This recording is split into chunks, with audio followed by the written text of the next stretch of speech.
Hi guys, welcome to my YouTube channel and don't forget to like and subscribe. Today our topic is real estate, and in real estate we are going to talk about 5 mistakes new property managers should avoid. Number 1, not having a lease agreement. Any property manager should make sure that they have a lease agreement. This is because by not having any kind of a lease agreement, it means that when you're having that kind of tenant who is troublesome, you land into trouble with that kind of a tenant. For example, assuming that you are renting a kind of a fully furnished kind of an apartment, and because this tenant has already booked and they know very well that there is no kind of a written kind of a lease agreement, and they think, oh, I think I should now start looking for another house when I'm here, and I can just live at any given kind of a time, because they know that they have nothing that is governing them when they are staying there, or rather there are no policies that they have been given when they are staying in that particular kind of apartment. When that client, or rather that tenant, leaves that kind of a house without the notice of the owner, or rather that new property manager, of course that new property manager will lose the tenant, and also he or she will be in trouble with that kind of a particular kind of a tenant, because of just something very small of not having any kind of a lease agreement. And even try to get that kind of a tenant again, it will be very difficult. And so it is important to avoid this kind of an error, to just make sure you have a written kind of a lease agreement at any given time when you are getting a new tenant. Number 2, tenant discrimination. This is one of the problems that any new property manager should avoid. For example, either being in a fully furnished or rather unfurnished kind of a house. Here comes that kind of a tenant who is looking for that kind of a house, or rather looking forward to booking your kind of a house. And by just looking at them, you try to show signs as though you are trying to discriminate them. By doing that, any kind of a guest, or rather any kind of a tenant, may be in a position to guess that you are trying to look at them as though they can't afford the house. For example, assuming you are having a 3-bedroom kind of a house in Lavington plus DSQ, and this house you are renting at 280,000. And here comes a tenant, and this tenant tells you, for example, I would love to look at your house because I would love to rent it out. And you try to give them a kind of a face is like, oh, you can't afford. Or rather, this is for people who are in high kind of a profile kind of jobs, or rather heading those kind of big positions. Do you know that by just talking to your tenant or trying to show them signs that they can't afford your house, that you are more likely to release a tenant? That's one mistake you should avoid. You should never discriminate any kind of a tenant, because you don't know where they have come from, and again, you don't know the kind of business that they do. Number 3, not keeping in touch with the tenant. I am basing my example on a kind of a furnished apartment. You have had that, for example, that kind of a guest, or rather a tenant, who has come, or rather booked your house maybe for 1 year, which is renewable. And maybe between that time, you are not even talking to the tenant. You don't know what the tenant is going through. You are just there keeping quiet, and all of a sudden, you think that you can also increase any kind of a rental without a prior notice to the tenant, because you have not been speaking to the tenant. Maybe after 1 year, you think, oh, I think this tenant, I should add something. For example, I base another example on having a 2-bedroom house in Kileleshwa, going for 120. And maybe after 1 year, because you are used to getting so much good kind of a rental for 120, you think this tenant, I should add like 20,000 to make it 140. As a new property manager, I'll tell you that you stand to fail. This is because you are not communicating with the tenant. It's like you are trying to show as though you are just interested in the good kind of the rental they give you. So it is very important to keep in touch with the tenant at any given time.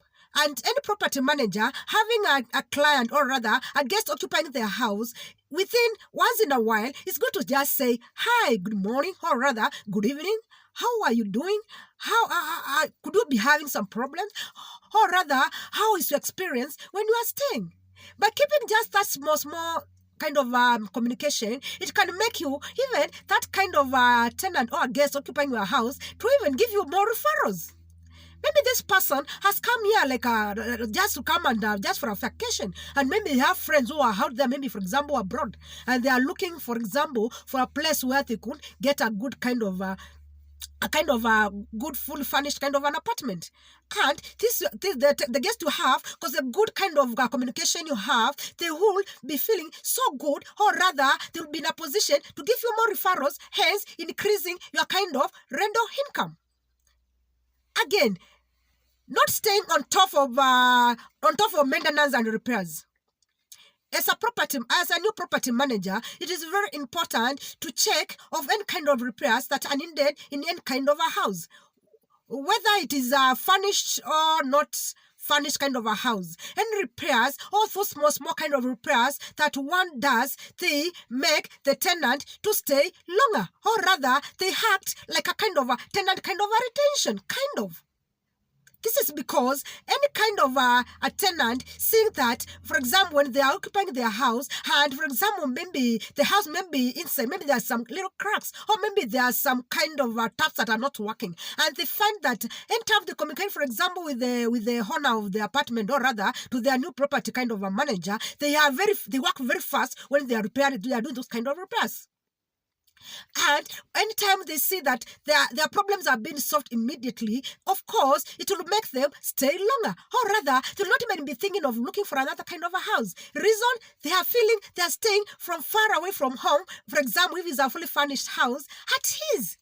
And by so doing, this tenant is more likely, even if their stay has been extended, for example, if they'd come for a kind of a job, they will be feeling, even they'll be more comfortable just renewing that kind of a lease agreement, and they continue occupying your house. Again, no moving and no move out kind of verification. This is one of the mistakes some property managers make. For example, and I base my example on fully furnished kind of a house. How do you normally do any kind of checks when you're having that new kind of a tenant? Take, for example, I'm having a tenant who have come to occupy a kind of a fully furnished kind of a house. Do you check what do they have? Is there kind of a screening that is done? Because sometimes you don't know, or rather you don't know what this kind of a tenant does. You don't know the kind of job they entail. Could they be carrying some things that are hazardous in your kind of a house? Or could they be having some things that in your policies, maybe when they are staying in your kind of an apartment, you don't allow it in your kind of an apartment? And again, when they are moving out, do you check them? Could there be those kind of tenant, for example, maybe somebody has packed some of your things, maybe like duvets or towels or some stuff, and they are living with them? So it is important for any kind of a property owner to make sure when they check in, when their tenants are checking or their guests are checking it out, they do a kind of verification. This will help them also not to go costly, because sometimes you can have tenants and sometimes you can have a bad tenant, but you can't tell.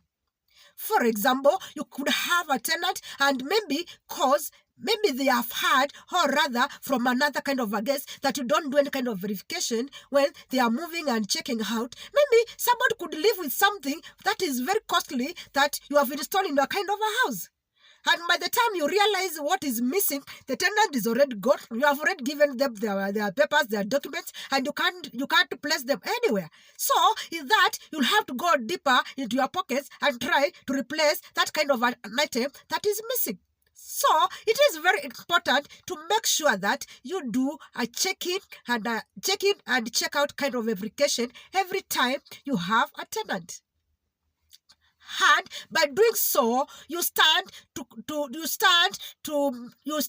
not to go to an extra kind of a mile, trying to make and kind of a stay for any kind of a guest at ease, because already when you do all these kind of things in a kind of a perfect way, or rather a manner, you stand to have, or rather to retain any kind of a tenant that you have, or a guest, or rather having a guest to do renewals in your kind of an apartment.